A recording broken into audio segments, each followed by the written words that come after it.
Sa episode na ito, ang pag-uusapan natin itong binili kong sasakyan. Isang 2018 Honda City E-Variant automatic transmission na steel gray ang kulay. Linisin ko muna para mas maganda sa video. Ano ang special dito para maging topic sa episode na ito? Panoorin ang buong video para mas maintindihan at sana meron akong ma-share na tip sa pagbili ng pre-love na sasakyan. Kapag bibili ng segunda manong sasakyan, ito ang madalas na laman ng ating checklist. Una, fresh ang itsura ng unit in and out. Pangalawa, well-maintained at nasa kondisyon ang lahat ng components ng makina, suspension, transmission at aircon. Ang isa pang importante na dapat isama dito, lalo na kung ang bibilhin ay modelong sasakyan, dapat walang check engine o error na nakailaw sa panel gauge. Pangatlo, mababa ang odometer reading. Pero alam nyo, ang mas importanteng busisiin, dapat hindi tampered ang odometer. Pang-apat, dapat hindi nalubog sa baha. At pang-lima, dapat walang history ng bangga. Itong kotse na ito, sa first impression, hindi attractive bilhin. Kasi hindi na mukhang fresh. Sa paint condition, wala na ang clear coat dito sa bubong at sa hood. Wala na rin ang kintab at dahil dark color ito, kita ang watermarks at swirl marks. Pero ang maganda sa body niya, walang history ng bangga o paint retouch. Yung mga black trims, faded na rin pero good thing walang crack o gasgas. Itong headlight naman, kailangan na rin i-restore. Tatanggalin ko yung yellow wing. Yung taillights, fog lights at signal lights walang basag. Yung apat na gulong napalitan na.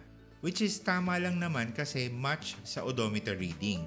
Sa suspension, meron akong naramdaman, malakas ang kalampag at iba yung pakiramdam ng steering.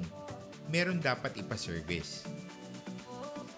Sa interior naman, maayos pa rin. Dito malalaman kung gaano kasinop at maselan ang dating may-ari. Mabango pa ang interior. Kahit naka-seat cover, hindi ko sinilip ang kondisyon ng fabric seat. Nagtiwala lang ako sa aking judgment. Sa mga susunod na episode, mabubusisi ko yan. Overall, yung condition ng buong cabin maayos. Walang mancha, walang basag, o kaya hindi gumaganang component. In short, lahat okay. At ang importante, walang sign na nalubog sa baha. Sa aircon, malamig pa rin. Pero kailangan ko silipin ang cabin filter. Sa trunk naman, maayos pa yung board. Walang mancha, wala ring punit yung liner. May spare tire na original pa, tapos may tools at scissor jack. Kompleto. Next, well-maintained pa to. Silipin natin ang engine bay. Ayan, ang kapal ng dumi. Silipin natin yung seat namin para makumpara natin. Ito yung seat ni Mrs. Ang linis ng engine bay. Gagawin ko rin ganyan kalinis ito. Kapag ganito kadumi ang itsura ng engine bay, ang unang impression, napabayaan ito. At eto pa, mataas na ang odometer reading. Malayo na ang binyahe nitong sasakyan na ito. Nag-pandemic pa sa lagay na yan. Kung maalala nyo, may travel restrictions, diba? Balikan natin ang checklist. Sa aking checklist, meron akong 2 item na dinadagdag. Pang-anim sa aking checklist, service history. Kung mataas ang odometer reading at mukhang napabayaan ang unit, ang susunod kong titignan ang service history. Tignan ko yung booklet. Kumpleto ang record, 2018 hanggang 2021. Yung first 3 years sa kasa pinaservice. Maganda pa rin ang tunog ng makina sa minor at sa high speed. Na-road test ko na rin ito sa Bataan at nabiyahe ko na rin sa traffic ng Metro Manila ng ilang beses. Walang overheating, walang lumabas na issue, at walang error na umilaw sa dashboard kahit na hindi ko pa napapaskan. Pwede kong sabihin na nasa excellent condition pa ang makina. Pero syempre dahil ako na ang gagamit, meron pa rin akong gustong ipa-service para mas kampante ako at may peace of mind habang bumabiyahe. Ang isa pang gusto ko i-share kung bakit ko binili itong kotse nito, ito yung tungkol sa history ng sasakyan na ito. bakit worth it siya i-consider. At pwede nyo rin magamit itong info na ito kung bibili kayo ng second hand na unit. Pang-pito sa aking checklist, ownership history. Kumpleto ang record ng ORCR ng sasakyan na ito. Unang nakaregister sa isang pinakamalaking car leasing company. Ibig sabihin, itong city nakalist ito sa isang kumpanya. Tapos naka-assign ito sa isang field sales representative. Kaya yun ang dahilan kung bakit mataas ang odometer reading. So ibig sabihin, si leasing company ang fleet manager ng lahat ng sasakyan ni company. Kaya alam ko na well-maintained ito at dapat lagi itong nasa excellent condition dahil buhay ng assignee ang nakasalalay dito. At aware ang leasing company na sa probinsya naka-assign si assignee, kaya expected nila na malalayo ang biyahe ng unit. Ang unit, every 5 years sila nagpapalit. Pagkatapos ng 5 years, may option to buy si assignee.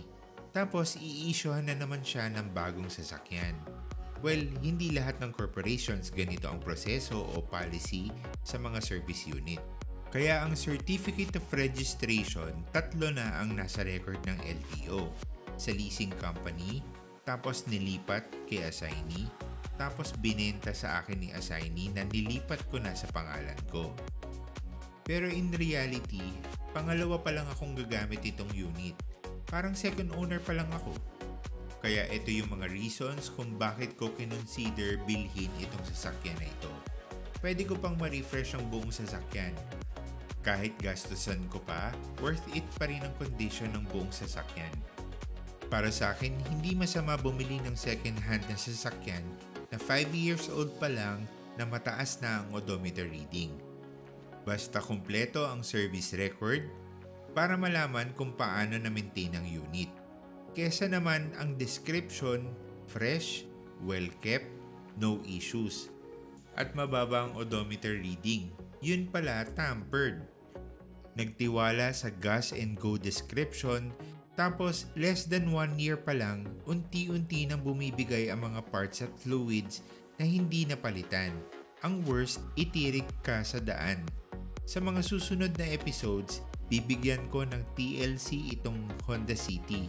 Paano ko ito i-refresh para mas enjoy kong magamit ito.